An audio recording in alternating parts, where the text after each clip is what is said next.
కోరి చెప్పేది మంచి మాట.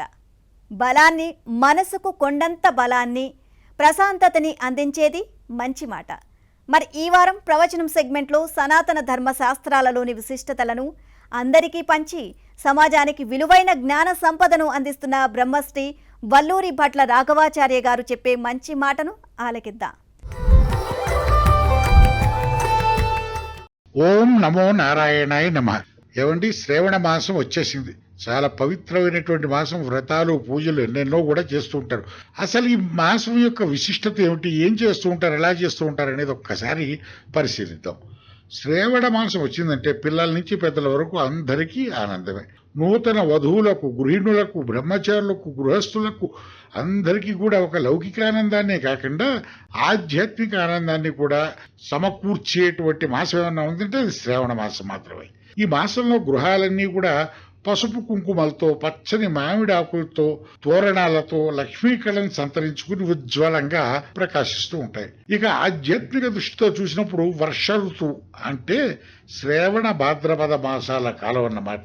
ఇప్పుడు వేదాధ్యయన కాలంగా చెప్పబడింది. అసలు శ్రావణం అనే ఈ మాస నామంలోనే వేద కాలం అనేటువంటి అర్థం ఉంది. ఈ తరం వాళ్ళకి చాలా మందికి తెలియదు అనుకోండి. దాని అర్థం అది. శ్రావణమనగా వినుట అని అర్థం. వేద గ్రంథాలను పఠనం చేసే సమయం ఇది. అవన్నీ కేవలం పఠనం చేసేదివే కావు, వినదగినవి, నేర్వదగినవి.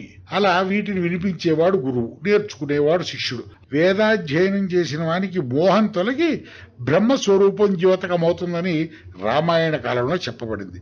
శ్రావణ మాసం వేదాధ్యయన సమమని త్రేతాయుగంలోనే చెప్పబడింది. కాబట్టి ఇది ఇంత పవిత్రమైనటువంటి మాసం.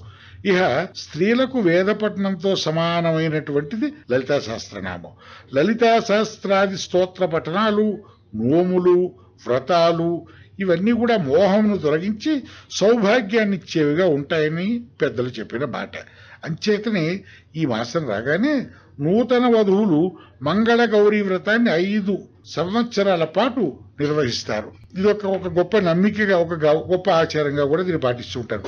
నోములు, వ్రతాలు ఇవన్నీ కూడా మనిషిలో ఒక సత్కర్మలను పెంచుతూ ఉంటాయి, మోహాన్ని తొలగిస్తాయి, సౌభాగ్యాన్ని ఇస్తాయి. అని చేతనే ఈ మాసం రాగానే వధువులు మంగళగౌరి వ్రతాన్ని పాటిస్తూ ఉంటారు.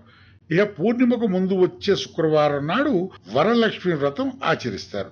పూర్ణిమ నాడు ఆడపిల్లలందరూ తమ సోదరులకు రాఖీలు కట్టి వారి సోదర ప్రేమను పంచుకుంటూ ఆనందానికి సంకేతంగా వారి నుండి బహుమతులను పొంది హృదయపూర్వకంగా ఆనందిస్తారు.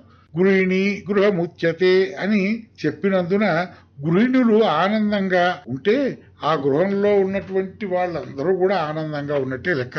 అందుకనే భార్యల్ని, చెల్లెల్ని, అక్కల్ని ఎవరిని ఏడిపించొద్దని చెప్తూ ఉంటారు. వాళ్ళు కన్నీరు పెడితే నాశనం మిగిలేదు. అంచేత మరో మాట ఏమిటంటే ఈ మాసంలో బహుళ అష్టమి నాడు శ్రీకృష్ణుడు అవతరించిన రోజు కాబట్టే ఆ రోజు శ్రీకృష్ణాష్టమి అని అంటాం. దాని గొప్ప పండగగా కూడా చేసుకుంటాం. ఈ వ్రతాచరణ చాలా ముఖ్యమైనటువంటి ఒక భాగం అన్నమాట. శ్రావణ పూర్ణిమ నాడు బ్రహ్మచారులు గాని, గృహస్థులు గాని శ్రౌత స్మార్త నిత్యకర్మానుష్ఠాన సిద్ధికి నూతన యజ్ఞోపవీత ధారణ చేయటం అనేది ఇప్పటిది కాదండి, అనాదిగా చేస్తూ వస్తుందంటే వారి వారి ఆచారాలను బట్టి వాళ్ళు వ్యవహరిస్తూ ఉంటారు. అది ఇకపోతే కర్షకులు మెరుపులతో, గర్జనలతో కూడిన మేఘాలు, వాటి నుంచి అలా ధారగా కురిసే వర్షధారలు దేశాన్ని చల్లగా ఉంచాలని ప్రార్థిస్తూ, కృష్యాది కార్యాలందు నిర్విఘ్నంగా సాగాలని ప్రార్థిస్తూ తమ మనోరథాలు నెరవేరబోతున్నాయని చెప్పి చాలా ఆనందిస్తూ ఉంటారు. ఈ విధంగా శ్రావణ మాసం సర్వులకు ఆనందాన్ని ఇస్తుంది. కాబట్టి ఈ మాసం అందరూ కూడా చక్కటి సత్కార్యచరణతో భగవంతుని ప్రార్థించడం అందరికీ మంచిది. ఓం నమో నారాయణాయ నమః.